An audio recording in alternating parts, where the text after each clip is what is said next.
Alrededor de la casa, en el interior del castillo, Meribeth se movía con la gracia de un hada. Madrugaba tanto como la luz para preparar un desayuno copioso pero saludable que su marido recibía igual que tomaba él solo respiraba. Cuando la niña acudía a comer sus cereales, los encontraba dispuestos sobre la mesa. La caja colorida frente a su cuenco favorito y una cuchara de plástico rojo como remate a la escena. Los pañales del mediano se cambiaban un poco por arte de magia.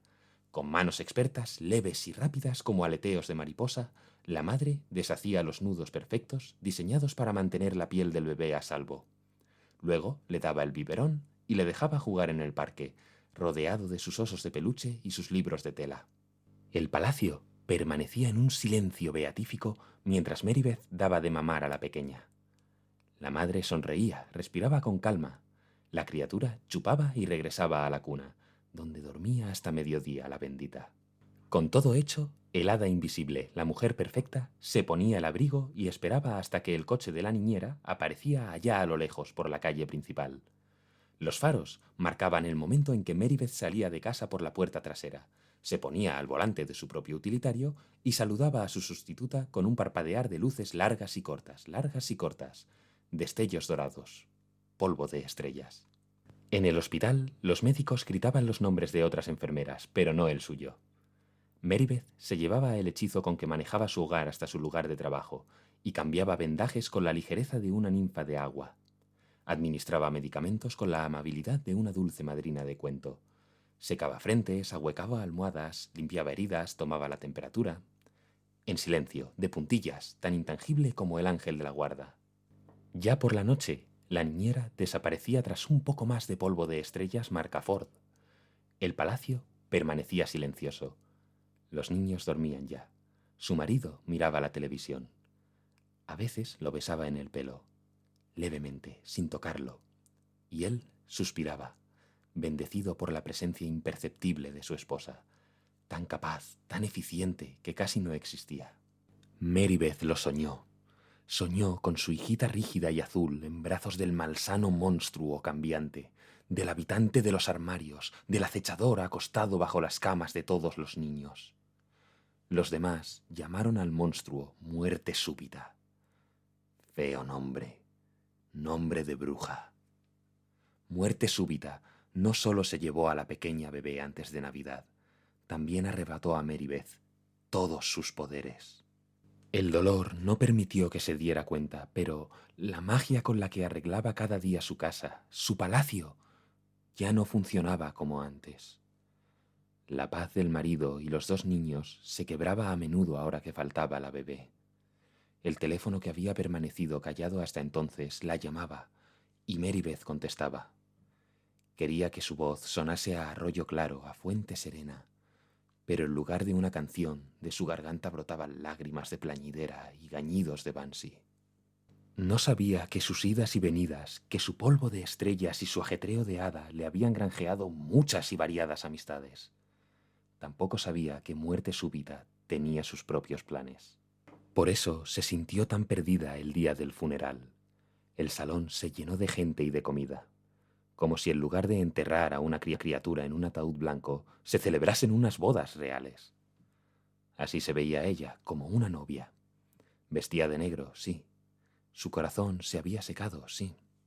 Y en sus entrañas crecía con la misma fuerza que una mata de habichuelas mágicas, una raíz negra y elástica. Se enredaba sobre sí misma, se le agarraba las tripas, hundía en ella sus pelitos finos y puntiagudos, y se alimentaba de comida de entierro y palabras de aliento. «Come un poco, Meribeth».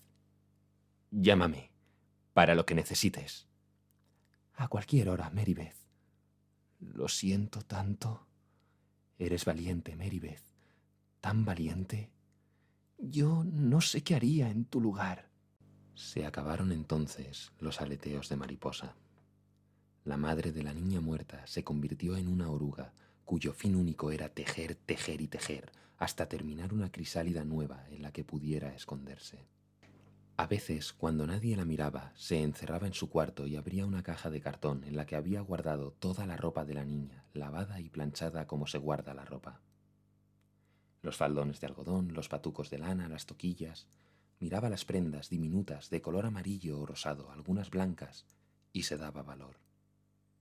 Debía tejer, tejer y tejer, juntar tanta ropa como pudiera para cubrirse con ella y dejar de ser oruga para volver a su forma real de hada con alas de mariposa. 15 días después el dolor no había pasado. El teléfono dejó de sonar con tanta frecuencia y Meribeth deambulaba por el salón del trono, inquieta. La raíz de su barriga la apretaba por dentro, la estrangulaba. Una mañana la hija mayor encontró los cereales en su sitio, como siempre. Cogió la cuchara de plástico con su mano regordeta y clavó sus iris azules en mamá. Iba a preguntarle por el hermanito pequeño, pero vio algo en el fondo de los ojos de Meribeth. La niña no sabía lo que era. No conocía el rostro de muerte súbita. No tenía idea de que aquello que había asesinado a su hermana no tenía intención de parar. No sabía nada de eso. No. Solo sintió miedo.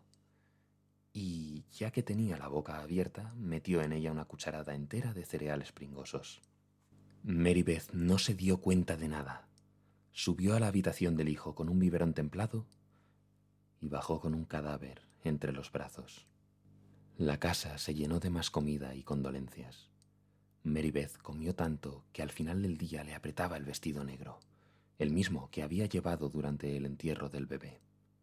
Sentía el estómago tenso como una piel de tambor y debajo de él el latido de la muerte, que la golpeaba en silencio, tal como solía hacer el latido de la vida.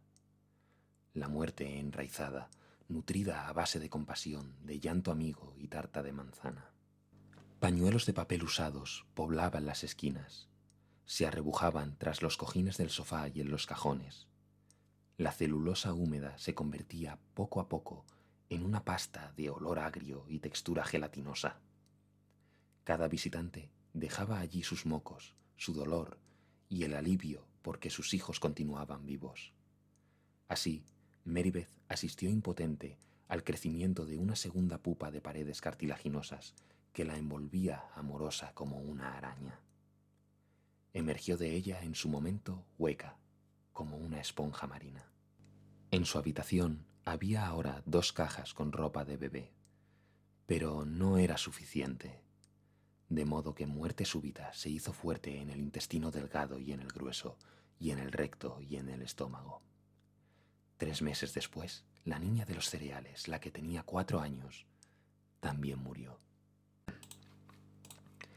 Los vecinos llamaron a la puerta cargados como siempre de viandas. Sus lágrimas no caían, sin embargo, con la misma fluidez. Sus palabras reverberaban con el eco de la sospecha. 3 niños, 3 muertes, 3 meses. Proliferaron los susurros y las acusaciones veladas junto a los macarrones con queso, el pollo asado y la gelatina roja. Meribeth comía sándwiches de pavo, huevos rellenos y redondo de ternera con salsa fría de grosellas. La comida cocinada por otros sabía deliciosa. Al vestido negro le estallaban las costuras. Muerte súbita no pensaba marcharse de allí.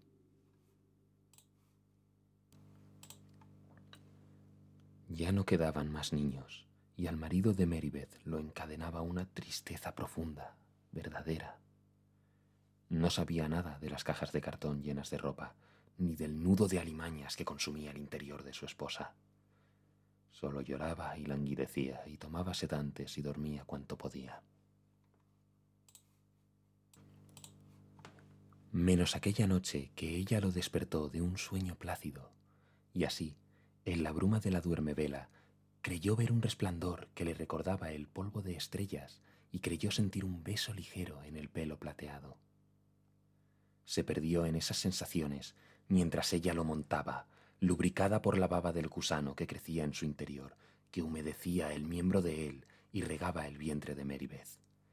Consiguió de esa manera que la semilla germinase para que 9 meses después naciese una criatura que pudiese morir al poco tiempo, por supuesto, de muerte súbita.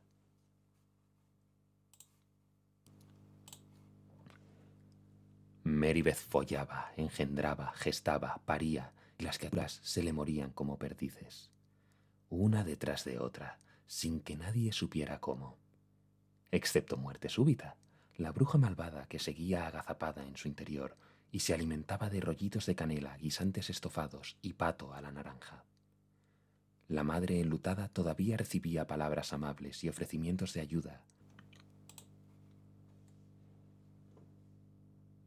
Pero tras la compasión, los vecinos, los amigos y la familia no podían ocultar el miedo por sus propios hijos. Los miraban de reojo todo el tiempo. Siempre sabían lo que hacían los pequeños y ninguna pelota se coló jamás en el jardín de los Tanning.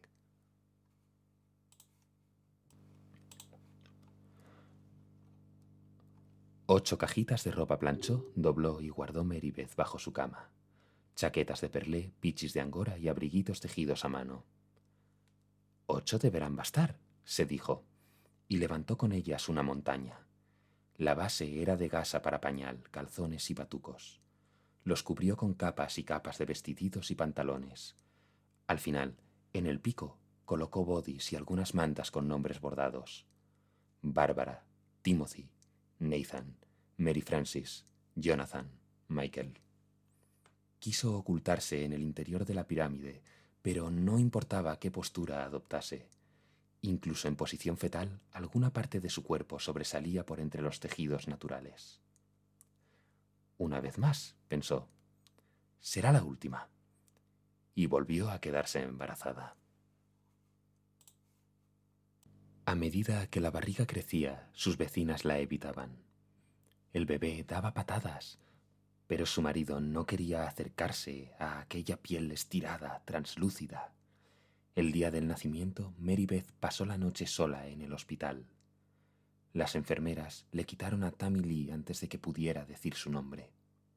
Así, sola en la oscuridad, repitió las 2 palabras en voz muy baja, como una plegaria o un conjuro. Las susurraba todavía cuando le devolvieron a la niña para que la alimentara. Tenía una preciosa cabecita cubierta de pelusa y los ojos cerrados. Mamaba como si supiera que la primera vez sería la última. Olía a vida y un poco a hospital, que es como decir que olía un poco a muerte. 3 días más tarde la enterraban. Antes de que llegaran las bandejas de comida acompañadas por los deudos, Meribeth se miró en el espejo. No lo hacía nunca. Antes, en los tiempos en los que todavía era un hada, no lo necesitaba. ¿Para qué? Su poder especial la convertía en un ser invisible. Hacía felices a todos los demás, convertía sus vidas en cómodos y agradables flujos de tiempo. Una vez instalada muerte súbita en su interior, los espejos se convirtieron en sus enemigos. Pasaba junto a ellos, sin mirarlos, para no ver a la bruja. Pero ahí estaba, frente a uno de cuerpo entero en su cuarto. La 9ª caja de ropa esperaba junto a sus hermanas. Mientras tanto, Meribeth contemplaba su vestido negro. Era nuevo porque los partos y el exceso de comida la habían cambiado. No quería hacerlo, pero se miró también el rostro. Lo encontró hermoso. Cansado, sí, pero bello. Lo encontró también maquillado. Se había puesto una sombra de ojos discreta y brillo de labios. Se había disfrazado de madre dolorosa. Muerte súbita se agitó en su interior, pero a Meribeth le dio igual. Por primera vez desde la muerte de su hija más pequeña, 10 años antes, prestó atención al hormigueo de los brazos y los muslos. Estaba excitada. Esperaba con ansia las llamadas de teléfono, las visitas, las condolencias. Se abrazó la cintura, agachó la cabeza, cayó de rodillas. Los había matado. A todos menos a la primera. Porque nadie había prestado jamás atención a aquella hada de gestos livianos, pero se desvivían por la oruga de 100 patas en la que se había convertido. Sola, en su cuarto, no lloró. Se levantó como pudo, se arrancó el maquillaje a manotazos y llamó a la policía. Meribeth Tinning. Su nombre de soltera era Meribeth Rowe y nació el 11 de septiembre de 1942 en Duanesburg, Nueva York, Estados Unidos. A pesar de ser una alumna que destacaba en el colegio, parece ser que su padre la sometió a continuos abusos psicológicos. Se casó en 1965 con Joe Tinning, analista de sistemas. Ambos formaban la pareja perfecta, un matrimonio ejemplar y respetado por todos los miembros de su comunidad. En diciembre de 1971 nace la tercera hija de los Tinning, la pequeña Jennifer. Horas después del parto y aún en el hospital, la niña fallece en extrañas circunstancias. Según las investigaciones posteriores, esta sería la única muerte que no provocó Meribeth. Aquel terrible suceso conmocionó a la familia. Las muestras de cariño por parte de familiares y amigos hicieron que Meribeth experimentase una sensación insólita. Era el centro de atención, pero se sentía aturdida.